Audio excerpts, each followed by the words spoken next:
Assalamualaikum warahmatullahi wabarakatuh. Teman-teman, kali ini aku akan sedikit memberikan informasi tentang landasan pendidikan. Nah, sebelum itu, perkenalkan nama saya Sylvia Indriani dari Prodi PG PAUD Bunda, NIM 42300-217. Saya salah satu mahasiswa dari Universitas Nahdlatul Ulama Surabaya. Nah, teman-teman, landasan pendidikan itu sangat penting. Kalau kita misalnya kita mendirikan pendidikan, itu harus tahu landasan-landasannya dan juga harus tahu fungsi dan tujuan kita mendirikan pendidikan itu sendiri. Nah, untuk landasan pendidikan itu mempunyai arti yang mana sebagai tumpuan dasar atau asas konseptual yang menyeluruhi pendidikan secara keseluruhan. Nah, biasanya di dalam landasan pendidikan itu terkait dengan kayak perubahan sosial, situasi, proses pembelajaran, terus pembelajaran itu sendiri, terus permasalahan-permasalahan dalam pendidikan itu sendiri. Nah, landasan-landasan tersebut itu memiliki landasan yang pertama adalah landasan hukum, landasan filosofis, ilmiah, yuridis, atau biasanya kita sebut dengan hukum hak yang melindungi pendidikan itu tadi. Nah, landasan pendidikan itu mempunyai fungsi dan tujuannya. Nah, mengapa sih kita perlu tahu dan kita perlu memiliki landasan pendidikan itu? Nah, karena pendidikan itu sangatlah penting, atau juga bisa pendidikan itu merupakan hak dasar dari manusia dan berpengaruh besar terhadap kehidupan manusia. Nah, untuk fungsi dari landasan pendidikan itu sendiri, yang pertama sebagai pijakan utama yang kokoh dan adil untuk memastikan keadilan pendidikan, seperti dalam landasan hukum pendidikan itu sendiri. Dan yang kedua adalah barometer utama untuk memastikan kualitas pendidikan yang mana disesuaikan dengan kebutuhan dan tujuannya. Dan yang ketiga, landasan perlindungan hukum untuk menjaga keadilan atau kemerataan dalam pendidikan itu sendiri. Dan yang keempat, perlindungan fungsi pendidikan pada pakemnya agar tidak disalahgunakan di hal-hal yang buruk. Nah, itu tadi adalah fungsi dari landasan pendidikan itu sendiri. Nah, yang selanjutnya yaitu tujuan dari landasan pendidikan. Nah, landasan pendidikan itu juga harus kita dalam mendirikan pendidikan itu harus punya landasan. Nah, landasan tersebut kita harus punya tujuannya juga. Nah, yang pertama tujuannya adalah pendidikan menjadi hak seluruh manusia tanpa syarat apapun. Dan yang kedua, pemerataan pendidikan baik dari segi kualitas maupun dari segi kuantitas di pendidikan itu sendiri. Dan yang ketiga adalah terjaganya hak pendidikan bagi seluruh kalangan tanpa terkecuali. Dan yang keempat adalah pendidikan itu berfungsi sebagaimana mestinya, yakni dapat memajukan dan juga dapat membantu manusia atau generasi usia dini untuk bisa berkembang dalam pendidikan itu sendiri. Nah, tidak hanya ada tujuan dan fungsinya dalam landasan pendidikan, tapi juga ada asasnya. Nah, yang tadi adalah fungsi dan juga tujuan dari landasan itu sendiri. Nah, yang sekarang adalah asas dan unsur dari pendidikan. Nah, yang pertama ada asas. Nah, asas itu merupakan prinsip dari pendidikannya. Nah, itu merupakan tumpuan dari intrinsik dari pendidikan itu sendiri. Nah, namun sejatinya pendidikan itu menyangkut banyak umat dan hal yang menaunginya. Dan disitulah landasan itu hadir. Nah, dalam asas pendidikan itu sendiri itu adalah suatu kebenaran yang menjadi dasar atau tumpuan berpikir baik pada tahap perancangan maupun pelaksanaan dalam pendidikan itu sendiri. Nah, di Indonesia itu terdapat beberapa asas yang digunakan dalam dunia pendidikan. Nah, yang pertama ada asas Tutpuri Handayani. Nah, pasti kalian sudah tahu ya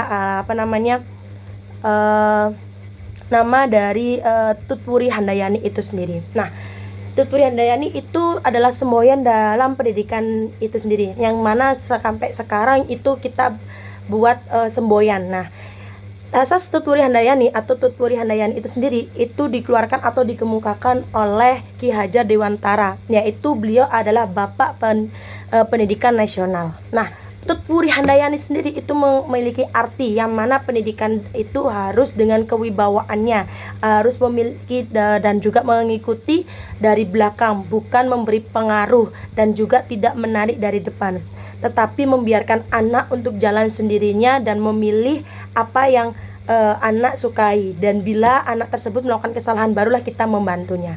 Nah, Tutpuri Handayani kini itu sampai sekarang masih dipakai dalam dinas pendidikan atau masih dipakai dalam semboyan Kemendikbud. Nah, eh, untuk asas tuturi handayani ini dikemukakan oleh seorang Dr. Randes RMP Sostro Kartono. Nah, beliau adalah filosof dan juga ahli bahasa, yang mana beliau hanya menambahkan semboyan yaitu ing ngarsa sung tulodo, ing madya mangun karso. Nah, ing ngarsa sung tulodo itu mempunyai arti yang mana jika di depan itu memberi contoh, dan untuk ing madya mangun karso itu mempunyai arti yang mana di tengah itu membangkitkan kehendak. Dan juga ada asas pendidikan sepanjang hayat. Nah, pendidikan sepanjang hayat atau pendidikan seumur hidup itu adalah proses mengajar di sekolah setidaknya dapat mengembangkan dua hal pokok, yang mana pembelajaran peserta didik itu harus dengan efisien dan juga efektif. Dan yang kedua, meningkatkan kemauan dan kemampuan belajar mandiri sebagai basis untuk belajar mandiri sepanjang hayat. Dan juga ada asas kemandirian dalam belajar. Nah, kemandirian dalam belajar itu bisa diartikan sebagai aktivitas belajar yang berlangsung karena didorong oleh kemajuan itu sendiri dan pilihan sendiri dan juga tanggung jawab sendiri. Nah, yaitu yang kedua adalah ada unsur pendidikan itu sendiri. Nah, teman-teman, unsur pendidikan itu adalah satuan-satuan dalam pendidikan atau satuan-satuan yang mendirikan atau memungkinkan terjadinya suatu proses pendidikan itu sendiri.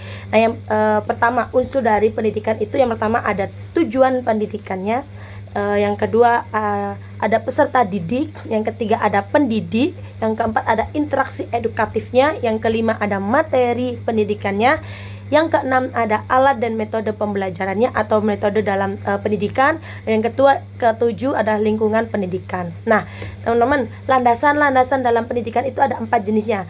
Nah, ada landasan religius pendidikan. Landasan religius pendidikan itu mencakup asumsi atau teori yang bersumber dari religi atau agama yang menjadi titik tolak dalam praktik dalam pendidikan. Nah, pendidikan itu adalah hal yang harus berdasarkan keinginan peserta didiknya, bukan dari paksaan maupun dari dorongan dari siapapun atau dari lembaga apapun. Nah, yang kedua ada landasan filosofis pendidikan, yang mana landasan ini tuh bersumber pada teori-teori yang bersumber dari filsafat-filsafat yang menjadi titik tolak dalam praktik pendidikan itu sendiri.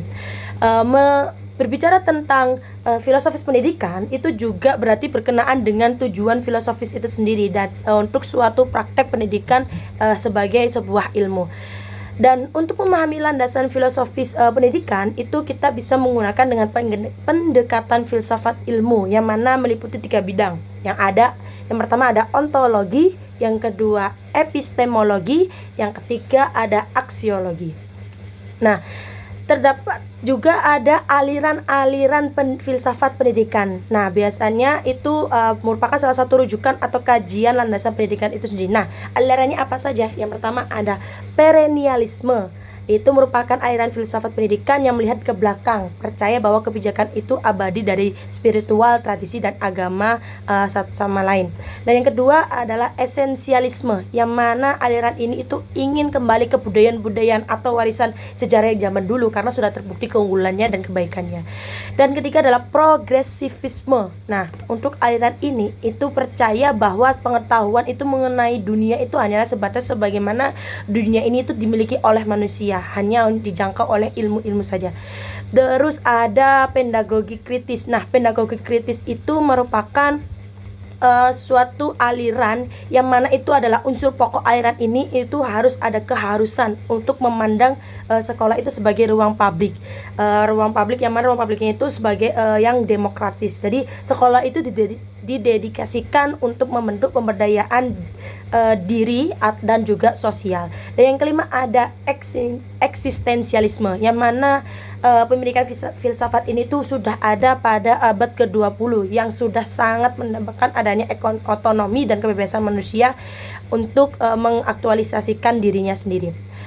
Selanjutnya ada landasan ilmiah pendidikan. Nah, untuk landasan ilmiah pendidikan itu adalah asumsi dan teori yang bersumber dari berbagai cabang atau disiplin ilmu yang berhubungan dengan rangka praktik tersebut. Nah, mungkin contohnya seperti kayak landasan psikologis pendidikan, landasan sosiologi pendidikan, landasan antropologis pendidikan, dan juga ada landasan histori pendidikan dan landasan ekonomi pendidikan.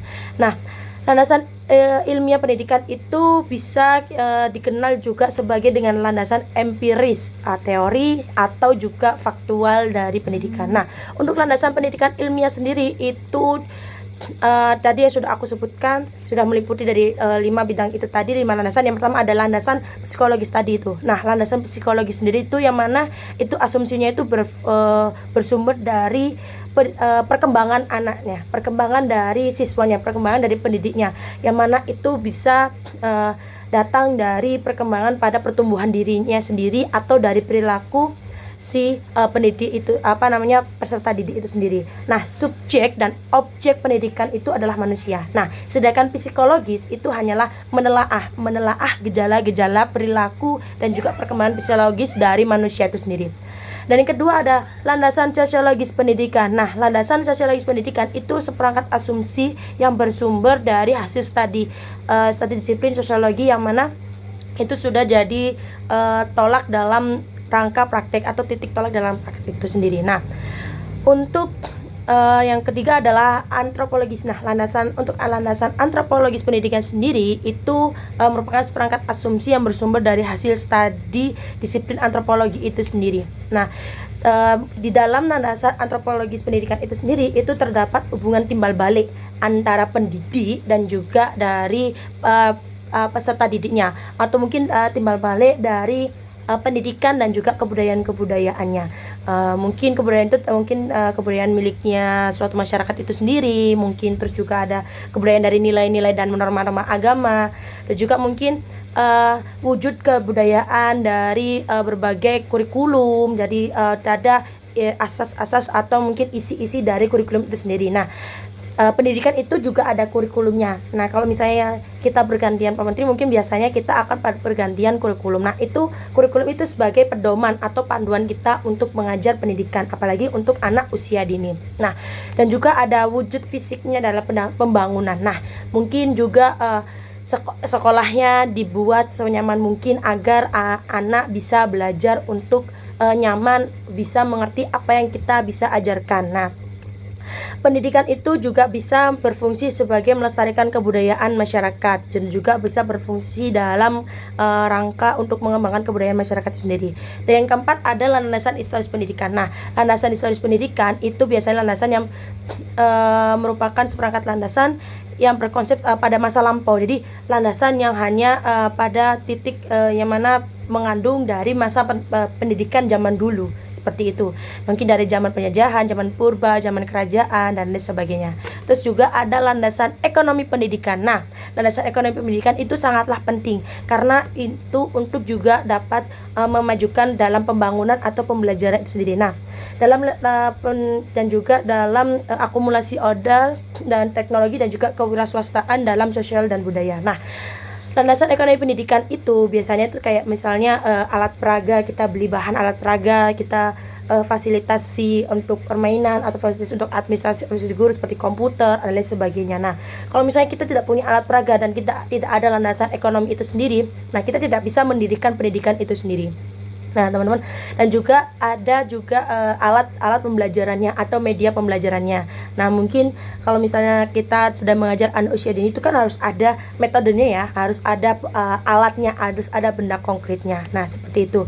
Dan juga ada landasan yang keempat, jenis landasan yang keempat itu ada landasan yuridis atau biasa kita sebut dengan hukum pendidikan. Nah, itu yang mana artinya adalah asumsi, teori, dan juga dalil dan hukum yang bersumber dari perundang-undangan atau peraturan dari perundang-undangan itu sendiri. Nah, dulu perundang-undangan itu dalam pemerintah itu adalah yang mana Undang-Undang Republik Indonesia Nomor 2 Tahun 1989 yang mana tentang sistem pendidikan nasional itu sendiri, dan sekarang diganti dengan Undang-Undang Republik Indonesia Nomor 20 Tahun 2003 tentang sistem pendidikan nasional.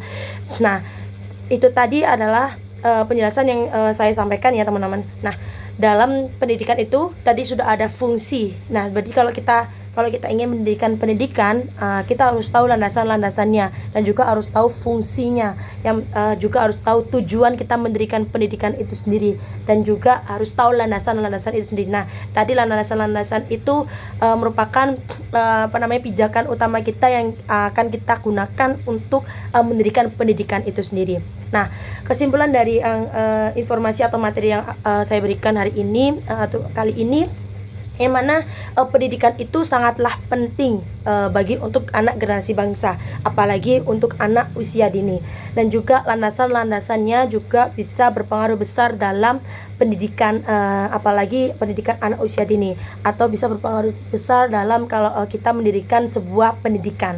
Nah, teman-teman, masa pertumbuhan yang mana masa pertumbuhan anak usia dini itu sangatlah penting untuk kita agar bisa memajukan generasi-generasi berikutnya. Nah, jadi penting sekali kita memahami apa sih itu landasan pendidikan dan apa saja itu landasan-landasan pendidikan. Nah, teman-teman, sampai di sini dulu ya informasi materi yang saya berikan. Kurang lebihnya saya mohon maaf. Mungkin ini kita sekedar sharing-sharing aja, bertukar pikiran. Mungkin kalau kalian lebih ingin paham dan luas lagi, aku kirim linknya di bawah ini ya. Nah, jangan lupa like, comment, dan subscribe. Sampai di sini dulu ya teman-teman. Assalamualaikum warahmatullahi wabarakatuh.